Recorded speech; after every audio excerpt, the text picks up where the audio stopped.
নমস্কার বন্ধুরা, আমার চ্যানেলে তোমাদের স্বাগত জানাই। আজকে আমরা আলোচনা করছি একটি বিশেষ প্রবন্ধ বা রচনা, যেটা হচ্ছে দেশপ্রেম বনাম বিশ্বপ্রেম।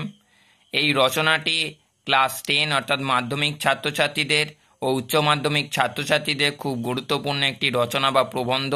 অবশ্যই তোমাদের পরীক্ষায় এই রচনাটি পড়বে, তাই তোমরা যদি এই পাই টু পাই এই রচনাটি যদি লিখতে থাকো তাহলে তোমরা ফুল মার্কস অবশ্যই পাবে। আর তোমরা যদি ভাবো যে রচনাটি খুব বড় হয়ে গেছে তাহলে তোমরা ভুল ভাববে এবং নাম্বার পেতে খুব অসুবিধা হবে।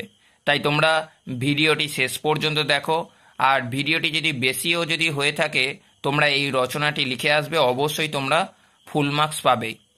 তাই তোমরা একেবারে উপরে হেডিং করবে দেশপ্রেম বনাম বিশ্বপ্রেম। জননী জন্মভূমিশ্চ স্বর্গাদপি গরীয়সী। জননী এবং জন্মভূমির স্বর্গের থেকেও মহৎ। মায়ের মতোই জন্মভূমি বা স্বদেশের প্রতিও মানুষ নারীর টান অনুভব করে, নিজের দেশকে ভালোবাসে না। এমন মানুষ চিরকালই নিন্দার যোগ্য। নিজের দেশ তা যেমনই হোক না কেন তা আমাদের সকলের কাছেই অতি প্রিয়। এই অনুভব থেকেই দ্বিজেন্দ্রলাল রায় লিখেছিলেন, এমন দেশটি কোথাও খুঁজে পাবে না কো তুমি, সকল দেশের রানী সেজে আমার জন্মভূমি। জন্মভূমির ধারণাটি যখন আরও বহুগুণ প্রসারিত হয় তখন মানুষ এই নিখিল বিশ্বকেই তার জন্মভূমি বলে মনে করে।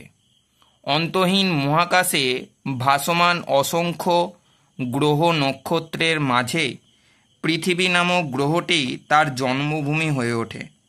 তখন রাষ্ট্র সীমানায় আবদ্ধ বিশেষ কোনো দেশের প্রতি অনুরাগ সীমাবদ্ধ থাকে না, তা প্রসারিত হয় সমগ্র বিশ্বে। দেশপ্রেম অপেক্ষা বড় হয়ে ওঠে বিশ্বপ্রেম। দেশপ্রেম একটা বিশেষ আবেগ। যুগ যুগ ধরে নানা দেশের মানুষ এই আবেগ অনুভব করে আসছে। দেশকে ভালোবেসে প্রাণ দিতেও কুণ্ঠাবোধ করে না মানুষ। বিভিন্ন দেশের স্বাধীনতা সংগ্রামের ইতিহাসের পাতা উল্টালেই দেখতে পাওয়া যায় দেশপ্রেমকে সম্বল করে প্রাণ দিয়েছে অজস্র মানুষ।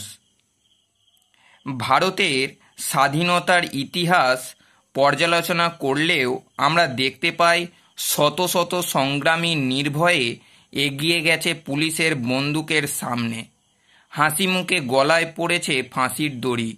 আসলে ভালোবাসা যদি অকৃত্রিম হয় তাহলে সেই ভালোবাসার জন্য জীবন বিপন্ন করতেও আমার কোনো দ্বিধা থাকে না।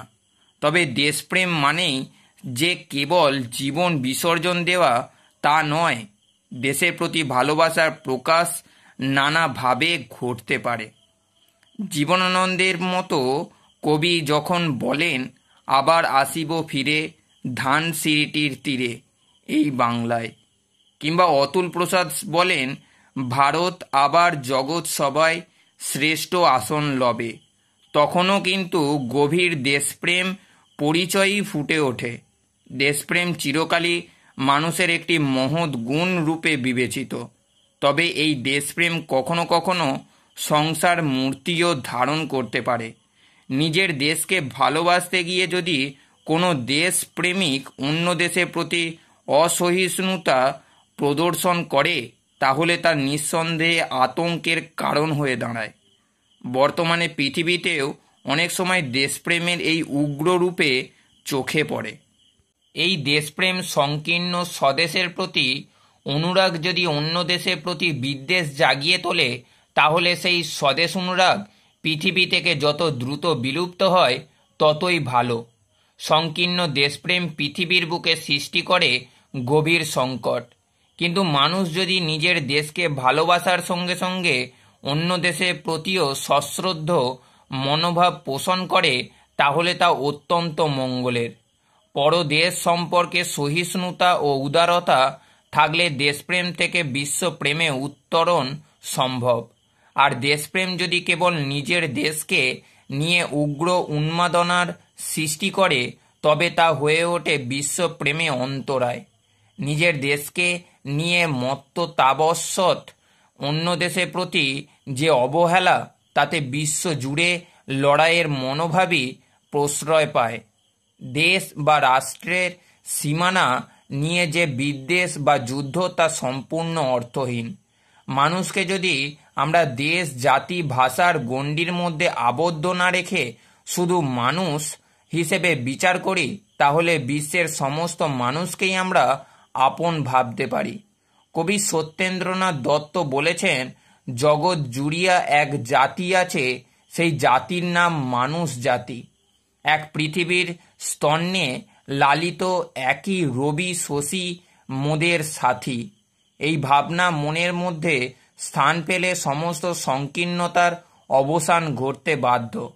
তখন সকলেরই মনে হবে সমগ্র পৃথিবী আমার দেশ, আমি সমগ্র মানব জাতির অংশ, সমস্ত মানুষ আমার নিকট আত্মীয়।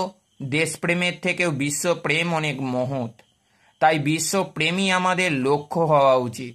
জ্ঞান বিজ্ঞানের নানা শাখায় মানুষ অভাবনীয় সাফল্য অর্জন করছে। তার গতিবিধি আজ পৃথিবী ছড়িয়ে গ্রহান্তরে বিস্তৃত। তবু অনেক ক্ষেত্রে এখনও আমরা অনেক সংকীর্ণতা কাটিয়ে উঠতে পারিনি। উগ্র অসহিষ্ণু দেশপ্রেম তার মধ্যে একটি। তবে হতাশ হওয়ারও কিছু নেই। বিভিন্ন দেশের বহু মানুষের কণ্ঠে শোনা যাচ্ছে বিশ্বপ্রেমের বাণী। আমাদের বিশ্বাস, একদিন না একদিন মানুষ মন থেকে টুকরো টুকরো দেশের সীমানা মুছে যাবে, লুপ্ত হবে জাতিভেদ। আমরা সবাই তখন হব পৃথিবী নামক একটি গ্রহের বাসিন্দা। তা এটাই ছিল সেই মূল প্রবন্ধের বিষয়বস্তু। তা ভিডিওটি যদি ভালো লাগে তাহলে বন্ধুদের মধ্যে ভিডিওটি শেয়ার করো এবং কমেন্ট করে জানাও যে ভিডিওটি কেমন হয়েছে। তা এখানেই ভিডিওটি শেষ করলাম।